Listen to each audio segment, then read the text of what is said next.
folks. Good afternoon, good evening, or good night. And welcome to Rota High Live Show with me, Sezin Nastaru, and her, Ada Kestek. Hi everyone, we are Rota High School students. With this platform, we are aiming to give an opportunity to everyone who wants to practice English while getting to know different topics and different guests every episode. And this is our very first episode. Let me remind you that you can contact with us from this email address, rotahighliveshow@rotacollege.com. We have three amazing guests for today's show. Miss Mercy Koskei and Miss Parissa Yoghoobian from Bornavorota Secondary School and Mr. Nima Soltani from Bornavorota High School. Today we will be talking about cultural shock in Turkey, but before that, let's get to know our guests. Let's start with Nima. So Nima, can you tell us a little bit about yourself? Like, where are you from? When did you come to Turkey, and how did you decide to come to Turkey? And also, what do you do in your free time? I heard you like baking. Uh, Hello everyone, I'm Nima. I teach. This is the second year that I'm teaching in Rota High School. I decided to come to Izmir in December 2019. I came here for taking my course, CELTA course for teaching English, and then I started working in Rota private schools. In my free time, I love exercising. I do I go running, cycling, mostly. Yeah, I spend my time on sports, and yes, as you said, I love baking as well. Yeah. That's great. Thank you, sir.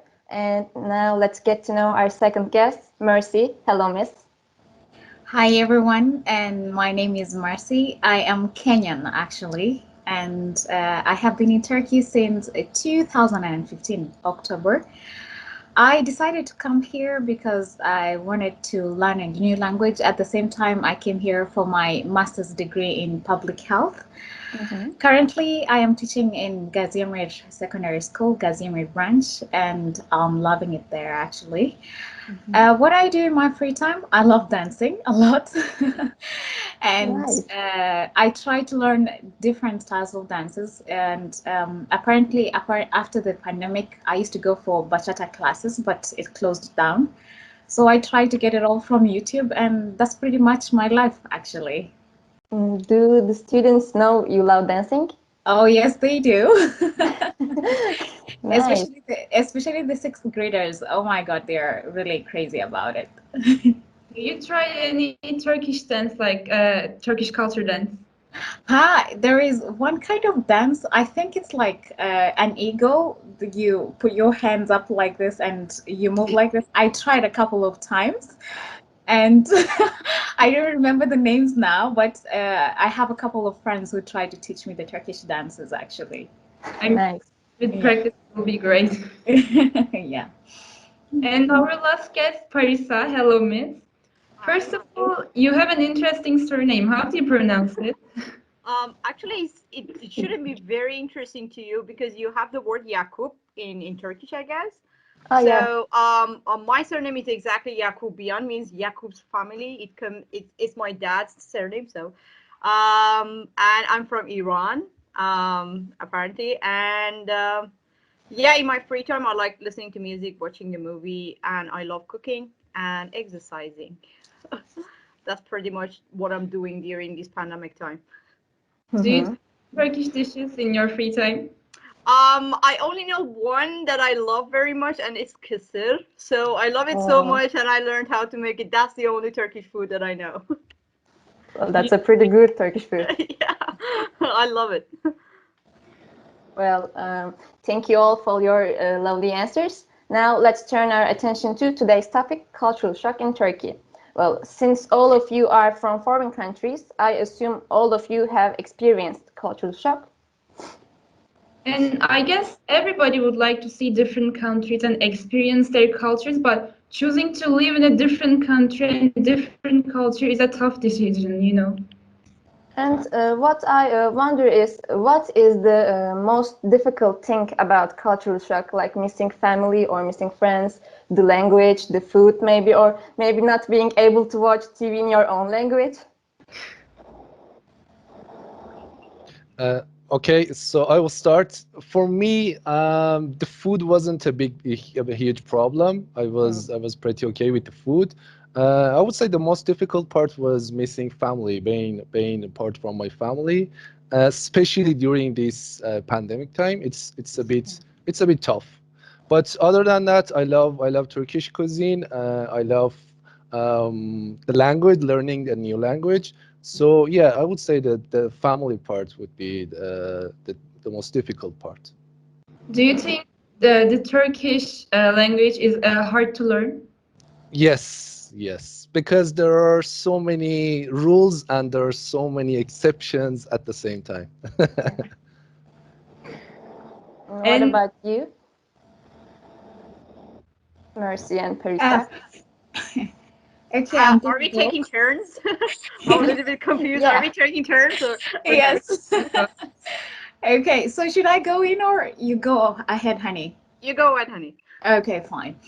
Okay, for me, I think living in a different country has got some kind of a thrill in it. It's so exciting to try a new house, meeting with new people, and getting to immerse yourself inside a new, like Turkish, like the culture itself.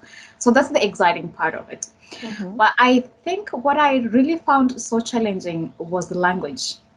Like Mm. I came with no Turkish completely. It was zero, not even a Oh. hi. So the first 3 months were a bit challenging because like you have to go to the shops and you have to buy something. So you have to use a sign language and everything.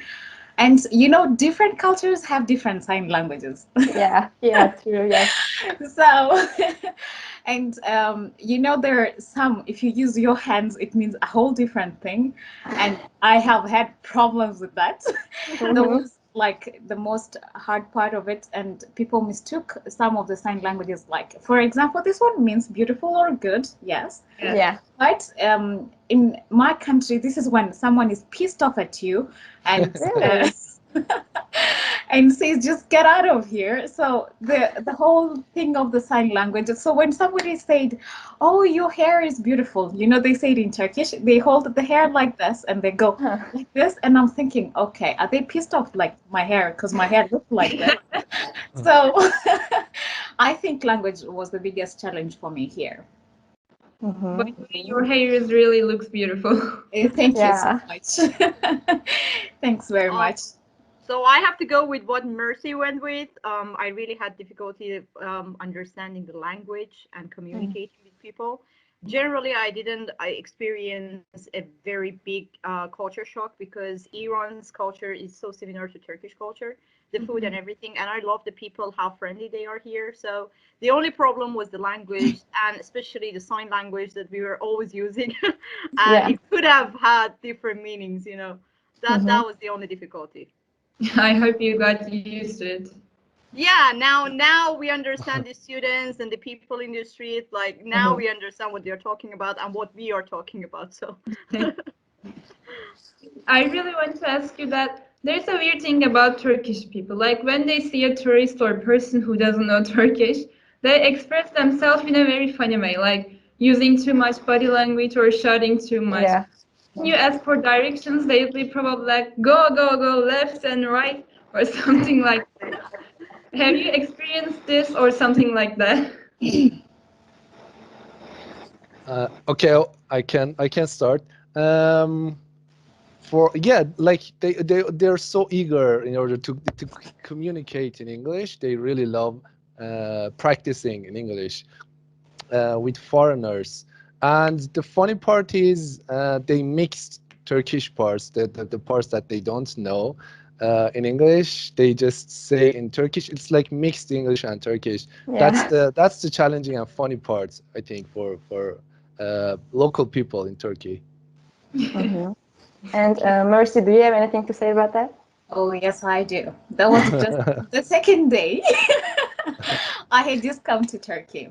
Mm-hmm. And when you go to school, you have to go register and everything, give out your Mm-hmm. papers and the documents. Okay. So I was lucky because, okay, I was going to Ege University, and the dormitory I was in was just right behind the university. So my friend and I decided to go to the university ourselves, and we decided to go on foot because we don't know how we're gonna use the bus, we don't know how we're gonna use the taxi, and we still had our dollars. We didn't have the Turkish lira with us. So we just went on foot, and we went and met the security guy at the gate. And we asked the guy, okay, we showed him the paper. It's just written like this is the acceptance letter to the university, and we want to go to the registration office. And the whole paper is in English. He doesn't know anything, so the guy guesses that we need help to go to the registration, and he goes, go, go, go, go, go. 100, go, go, go, go, and the big horse. Now you can imagine. We got into the school and we are looking for only one thing. We are looking for a big horse in Ege University. And we went around, I think, for almost 1.5 hours, and we didn't see any horse. And the guy met a sculpture in the school, is what he was telling us to find. So someone helped us out, and that was it. But it was a really tough day for us. Yeah, that's what I was talking about. Yeah. And you, Parissa? Yeah, actually, I have an experience with Go Go Go too. So it was the first week that I was in Izmir, and I couldn't find a metro station. I was in Karşıyaka, and then I asked, I wrote in Google Translate where is the metro station. So it was like metro station nerede. So I showed the Google Translate to him, and he looked at me and he said, "Do you speak English?" With a very good accent. And I was like, yes, finally I found somebody who can speak English. And then he said, okay, go, go, go, go. Sağ taraf. Like, the only English that he knew was, do you speak English? And go, go, go. So that was it. And I was like, okay, I got it, but thank you very much for your English. Confidence, actually. So, But at least they try to be helpful, right? Yeah, always. Turkish people Yes, they always are. want to help. They are very helpful. And for the next question, I want you to tell us a funny cultural shock story that you had here in Turkey, except these. And you can start, Nima or Mercy. Who wants to start? Okay, Mercy, you can start. I think one thing about the Turkish people, they're so hospitable. That is one thing given. They're so good people. But there's one thing that I think sometimes they're just too much of it. You know, you just get, for example, of course, there is somebody's wedding, and they always want you to be present in their weddings, in their events, and they have so many events, like family events. I don't know, there's this Bayram and there's this celebration and there's this and this. And I feel like something different about the Turkish people is that I think they're too hospitable, and they don't have boundaries to that. And because I had some Turkish family friends, of course, and I would go every week to a different family in the name of get-togethers and stuff like that. So I think they are just too hospitable. Yeah. Yeah, Which I is- guess Mhm. we control ourselves about that. Sezin is my best friend, and still, when she came to us, I still asking too much questions like, "Do you want this? Are you sure that you're comfortable?" yeah. Very true. Yeah. And Paris or Okay. Nima? I'm gonna go with I mean, I still cannot deal with this situation. As Mercy said, Turkish people are very friendly and hospitable.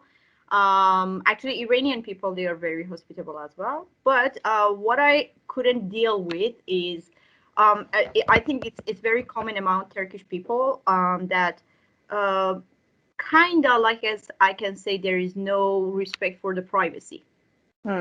Like asking the questions that maybe all around the world is just not a good question to ask, and respect each other's privacy. Even couples here, like wife and husbands, Yeah. they don't. I can see that among all kinds of relationships, and I think it's because they want to be too friendly and too hospitable, not as a negative aspect. But to me, it was a little bit too much. Yeah. Especially the old people, right? Yeah, all yeah, people exactly. are too Exactly. They serious. ask all kinds of questions from you. Like Yeah. the first time they see you, and then all kinds of questions comes up. That's it. That was the only one. Thank you, Nima. Yeah, like as Perry said, that the culture between Iran, my country, and Turkey, they're so similar. So I didn't have a big culture shock, but there is a very specific one. It's about transportation vehicle. It's minibuses, or as they are called in Turkey, dolmuş. Yeah. It was really shocking for me the first time that I got on the dolmuş. The culture, drivers, the I would say the way that they drive, and the conversations which they take place in the dolmuş. It's all I don't. It's like it was a bit strange for me. Mhm. That was yeah. Believe me, they are acting like they're drifting in the street. Exactly, yeah. Yeah. But Fast not and all of them. Furious. Come on, some of them are like that. Yeah. Not all of them. And another question is, what was the weirdest thing that you experienced in here? Is it dolmuş? Is it, I For don't me, know. yeah, it was once I had to go to Gazemir, from Bornova to Gazemir, and there's it's like these two neighbors, they are really far from each other, and like when with Dolmuş it even takes longer because because there are so many things which happen to you during this journey, and I remember that day so many things happened. The driver got into an argument with the passengers, with another driver. There was another argument between the passengers. So many things happened, and it was very weird for me. And uh, no one really finds it interesting in Mm. dolmuş. Only No, no, the people. yeah, Yeah. they were pretty normal. Like they act very normal. It was, I think, yeah. For me, I was the only one who was shocked They by are the whole used to thing. it. Yeah. Yeah, I think they tell like they're the CEO of the Olmuş company, something. Yeah, they're doing very important job. Yeah. Of course they do. They, Come on. they, they shouldn't be acting like that. Yeah. One of the weird things that I have the memory of was the first time when I came to Izmir. I was staying in a lady's house in Ifkoch for a short time, for a month, and it was very interesting. At nights, in the evenings, it was like at the end of Ifkoch. I don't exactly know the name of the location, but it was interesting that neighbors at the end of the night, they put a table outside and they were all sitting next to each other drinking Yeah. and talking, and they were inviting us, me and my friend, to go join them, even though we didn't know Turkish. So it was very, very interesting that they can like simply sit in the street, put a table, just set the table and have fun. That was really, really sweet for me. Interesting. Okay, I think for me the weird thing was about the hair. So Yeah. definitely, everybody gets curious. It's been like 5 years I'm in this country, and still everyone like is still so curious about this hair. And the thing is, so many Turkish people have the audacity, they don't have that like boundary. I'm just in the train and somebody comes, oh, is this your real hair? Can I touch it? you know and I understand a little bit of Turkish, and they go, okay, do you wash this hair when you go to bed? Do you remove them and then you put them back Oh on your my head? God. And I'm like, oh my God. So it's been 5 years and still people are still curious, especially in public places, for example, in the parks. They just come, is this your real hair? How do you wash your hair? And they just touch the hair without even asking, can I touch it, Yeah. So I think that's the weird thing about, because, in other countries, you expect somebody to keep distance and ask, okay, can I do this before somebody touches you? But oh, give me the old women here, they just come, oh, ne güzel, ne güzel. And it's really uncomfortable sometimes, though. But I'm sure that it's kind of scary sometimes. Oh, yes. Especially if it's a guy and you're like, oh my God, no. And Yeah. I would like to ask you that, is there a Turkish custom that you wish you had in your own country, like drinking tea or something like that? You can start, Parissa or Mercy. Yeah, I'm gonna start. I mean, in general, Turkish people are really outgoing and they know how to have fun. They know Yeah. how to have a good time. So if they find a weekend or any holiday, anytime, they just go to other cities, even the closest cities to Izmir. It doesn't matter where it is, but they go somewhere and they have fun. In my country, unfortunately, people don't know how to have fun and have a good time without any stress. So I would take that from Turkish culture if I want to give it to Iranian people. Thank you. Yes, it's true. I really would like to agree with Parisa. The part of social life, it's amazing here, actually. And there's just one difference in culture. For example, for us in our country, if you're a girl and if somebody finds you drinking alcohol or smoking, that's not allowed in the community completely. So they say girls are not supposed to smoke, girls are not supposed to take alcohol. And here is so different. Girls can take alcohol wherever they are and they can smoke anytime they want. So if we had like the same culture in my country, I think it would have been more fun actually. And the flexibility, right? Yeah. Definitely, yes, yes. And Nima? I would go with food, especially breakfast part. I love Oh, Yes, I love Turkish breakfast, especially on Sundays. The way that they have breakfast is amazing. I would take that one. they have different types of cheese, different types of tea, Definitely. everything. Yeah. Yeah, Definitely. Too many types. again, it Sucuk. comes from again, it comes from they know how to have fun. They know Right. how to Yeah. have a good Yeah. meal. That's Mhm. that's amazing. By the way, like the taste of Turkish coffee or Turkish tea? Of course, I love Turkish coffee, and but I prefer Iranian tea. Mm. The taste is much better. I have to be honest. I agree. Okay.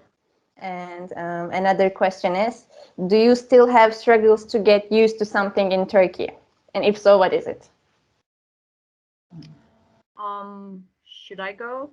Yeah, Yeah. sure. Okay. As I told you before, I still have problem with getting along with this culture that they think there is no boundaries for the privacy. I still have problem with that. I have to be honest. And then the second one is still the language that I'm struggling with.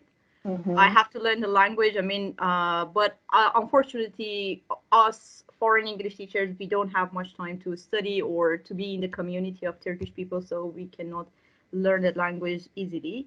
And one more thing, if I want to add, is I would, I still couldn't understand why Turkish people are a little bit it's a little bit difficult for them to leave their comfort zones and to learn and to use the new ideas.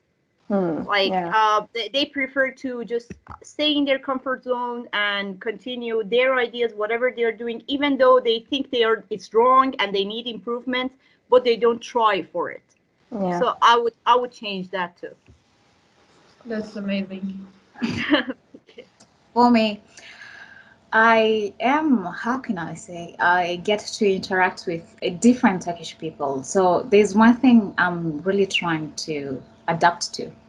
It's about privacy and the questions. They ask too much private questions. They ask, Yeah. for example, what do you do in your family? What does your daddy do? What does your mommy do? Like, it doesn't concern them completely. Or how much salary do you get, for example? That is none of your business. What?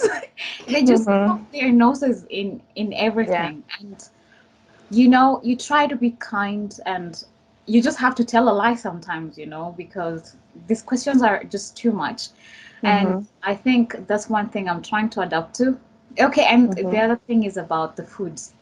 I have been Yeah. here 5 years, but I'm still really trying. In my country, or let's say my culture, like mostly we prepare food with less oil we don't use too much cooking oil. We do mostly steaming of foods, you know. And when you go to a family and you know they're so hospitable, they want to make you, they want to feed you actually. Yes. it's, it's like hell, all I cooked was just for you and just for you, so you gotta finish this food. Especially when and, you're thin, they want to feed you and to get Yeah, and better. you yeah, have to finish. You have yes. Yeah, you have to go on a diet a week before for that night. Exactly. So I have a rule actually before I go to a Turkish family, because I know it's an invitation and I know this woman or the lady in the house has just been running up and down buying this to cook this and this. So I make sure I don't eat one whole day prior to the visit. And and as much as you know, like I told you, like they use so much oils in their food. So you have to be kind. I have to eat. And you know, they give drinks and how, and the other thing is, I don't know, like with most people, they drink while eating. So this is different in our country. So the thing is, you either decide to drink something first and then you can eat, and then after that drink something. But with them, it's all at the same time. So at the table is usually an exam for me. So they ask, why aren't you drinking? And I'm eating. I go, okay. I don't drink while eating. So some of them say it's weird, but it's something that's different with every culture. So that's pretty much it, actually. Yeah. Thank you. It's Hmm. much more healthier than you first drink, then eat, then again drink, like you said. It is really not healthy that being able to both of them at the same time. Oh, Yeah. yes. Hmm. Anima? Okay, I actually, other than apart from the language, the challenges with the language, I don't have any problems. Because I think I'm an adaptive person. I can get used to things easily. So no, right now I don't have any challenges. I don't have any problems. Well, good for you. So, you know, there's a phrase called do as the Romans do. And this means that when you enter a new culture and you started to act like the people around you, the cultural people, and have you ever been in a situation where you felt that you had to do as the Romans do? Um, Actually, I sometimes, yeah, of course, I experience it. I experienced this before. But what comes to my mind was that several times I had a compliment about something, for example, about someone or about the system. But because I knew that my friends or people that are around me are not going to back me up, so I try to not to complain, not to talk, and try to kind of like censor myself. So that was really painful actually for me. But I had to go with the culture. I had to keep myself quiet, from it. So that that was the only experience. Yeah. Thank you. Percy? For me, I don't know, like I haven't been into the social scene too much. So if it's not the job school, then I'm just in the house, so I don't interact so much. But the thing, for example, you know, the gatherings when Turkish people gather to do something together, you know, and oh, they say this is a celebration. So there are some things like, for example, the food, you don't like the food, but you have to eat because like it's the whole family, like a Yeah. whole gathering, yes. So I don't want to say I don't like it, or oh my God, the pepper, the red pepper they put in the food. Yeah. That is one thing I never eat in my food because okay, one thing, I'm not a spice kind of, I don't eat spices or I don't use spices. And in those gatherings, you cannot say, I'm sorry, I don't eat food with red pepper, and you can just see it on top of the plate. You have your mante, you have the yogurt on top of it, then the red pepper on top, and you're like, oh, thank you very much. So I just go with the right until the whole thing is done. But all in all, it's just about adaptability, I guess. Yeah. Uh, the one that I remember is just there are some phrases that Turkish people use. They're so sensitive about them. Like after, for example, after each meal, you need to say afiyet olsun or these kind of phrases, and they're really sensitive about it. We don't have it. Like we are kind of, but not as sensitive as Turkish people are. So especially at school, I try to get used to and do the same thing in the dining room. Yeah, actually, it is still weird for me to like my mom did the cooking. Then when I didn't say the afiyet no, she didn't say the afiyet olsun. She feels like I did the cooking. You must say. Yeah. Yeah, it is. You consider to be very rude if you don't say afiyet olsun. Yes. Yeah, that's true. Well, Mr. Nima, Miss Parissa, and Miss Mercy, thank you all for your lovely answers. Oh, thank you for interviewing us. Thanks for having us. Thank you. This week we have talked about culture shock in Turkey. And if you want to be a part of Rota High Live Show, get in touch with Rota High School English Department. And if you have any questions for our guests, you can contact us at rotahighliveshow@rotacollege.com, and you can decide on our next topic. And who knows, maybe you can even be our next host. From Ada, from me, and from all of our team here on Rota High Live Show, thank you so much for tuning in, folks. Stay safe, stay healthy, and stay tuned for our next episode with different topics, hosts, and guests. See you next week. Bye-bye.